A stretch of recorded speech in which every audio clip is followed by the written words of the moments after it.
Welcome everyone. This video is for anyone who is trying to build muscle tissue and is struggling.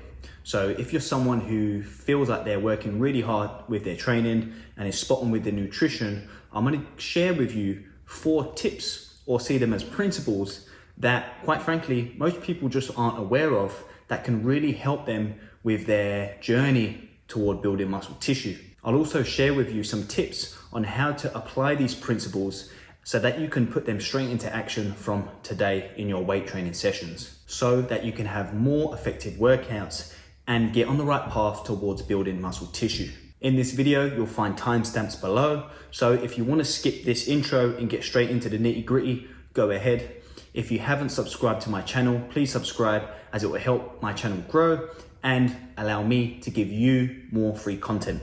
So before I get onto the tips and principles behind building muscle tissue, it's really important that you understand the basic fundamentals first that underpin those. And those are 3 things: work ethic, consistency, and persistence. You see, the human body doesn't care about getting jacked and building muscle tissue. All it wants to do, as the lazy organism that it is sustain energy and to therefore sustain life. So us trying to build muscle is going against the natural physiological process of what the body wants. And that's why we have to be smart with the stimulus, which is weight training, that we apply, and prioritize the recovery and restoration that we apply straight after, and that will come from nutrition and rest and stress management. So if we make sure that we underpin our 4 principles and tips with those first, you're already setting yourself up to train smarter and be successful in the weight room. So let's get into it. So tip and principle number 1 is muscle activation.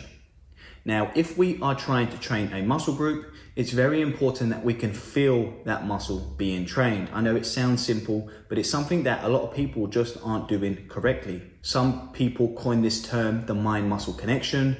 I like to just think of it as being able to activate and feel that muscle working, quite simply. Because if you are going into the weight room trying to train a specific muscle group, if you go through your whole weight training session and aren't able to fully engage, contract, activate, and basically get blood into that muscle group, then it's just a waste of a whole hour or 75 minutes of training. So learn how to activate and recruit those muscle fibers and create blood flow into it. And this is why your first exercise is very, very important. So how do we take this tip and principle and put it into action? So first of all, when you go into the gym, once you know what muscle group you're training, you need to select an exercise that is appropriate for you.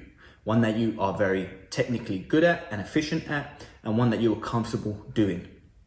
So if you are training your chest and you struggle to activate and get a mind-muscle connection in the pecs, then pick an exercise that's going to put you at an advantage. So for beginners, this could be something as simple as a chest press machine. A chest press machine allows you to focus solely on the pec fibers. Because it is a fixed machine, you don't have to concentrate on stabilizing the muscle groups and the joints, and it will therefore allow you to get a better pump and create more of a warm-up effect. For someone who is more intermediate to advanced, they may use a incline dumbbell press or something such as this. So the goal here on the first exercise is simply to choose an exercise that you can make sure that you feel the muscle being trained effectively to create blood flow ultimately. If you aren't feeling a muscle being activated and you can't create a mind-muscle connection to that muscle tissue, the other 3 principles and tips that I'm going to explain to you today aren't as effective. So tip number 2 is explosiveness. One thing we know is that if you want to build muscle tissue, yes, you have to have work ethic and work really hard. That doesn't always mean having to train to failure and doing a ton of reps. If you are in the weight training session for more than 2 hours, you're most likely doing what's called junk repetitions and junk volume. Too much volume, too many reps. It's always done, and it's actually not that effective. Okay, so one area that we need to start focusing on more is training explosively. Now, in the science community, we call this compensatory acceleration training, otherwise known as CAT training, okay? Now, it's taking the weight and moving it concentrically from A to B as fast as possible. Now, you don't always have to grind your reps to failure here. The goal is to move a moderate to heavy weight fast. What this is going to do, it's going to activate what's called high threshold muscle units or motor units. And those are basically, in basic terms, your fast twitch muscle fibers. Now, the fast twitch muscle fibers clearly have been shown to build muscle tissue hypertrophy at a better rate than those slower twitch muscle fibers. So we want to make sure that we can get those fired up and working. And the two ways we do that is through lifting heavy weight and creating mechanical tension.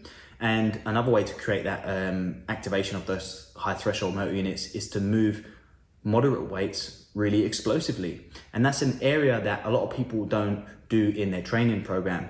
So how you can apply that in your training program is after you've done your activation and mind muscle connection work, choose an exercise that is a bang for your buck exercise. It could be the bench press, it could be a chin up, it could be an overhead barbell press or a deadlift or a squat. And keep the reps really low and the weight moderately heavy, and focus on bringing the bar down with control and then exploding it as fast as possible with control on the way up. And that speed will allow you to develop explosiveness and, as I already mentioned, activate those high threshold muscle units via mechanical tension. Tip number 3 is stretch mediated hypertrophy. Hypertrophy, you might be aware, is another name for building muscle tissue. Now, stretch mediated hypertrophy, I like to use the term stretch mediated joint positions. So basically what we are trying to achieve now in our workout is we want to take the muscle and create as much length in that muscle as possible. It's very similar to when we train and promote a full range of motion. It's so that we can fully maximize the stretch. But now with that muscle group that you're training, you're going to emphasize even more of a stretch. Now, there's many muscles in your body that are called biarticular muscles, which basically means the muscle crosses two joints. Let's look at the bicep for an example. The bicep, we normally train the bicep through elbow flexion, okay, the bending of the lower arm up towards the body. However, the bicep, yes, it crosses the elbow, which is why we do this, but it also crosses the shoulder joint. So can we create a stretch now from the elbow and the shoulder joint? And we do that, for example, with the biceps by doing an incline dumbbell curl, where we go on the incline bench, the arm is behind the body, and then we do our controlled repetitions. So we're stretching the biceps now from the elbow joint through full extension and from the shoulder by creating an extended position of the arm.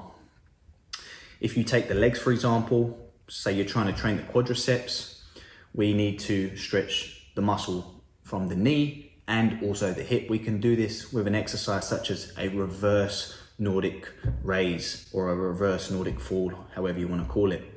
And that's going to allow the rectus femoris of the quadricep to be stretched from both the knee and the hip. Another simple way to think about this is if we're training the chest, we want to stretch the pec fibers this way to create a maximal stretch. And we do that through cable flies or dumbbell flies. We know that stretch mediated joint positions will allow greater hypertrophy to occur, which is why a full range of motion should always be trained.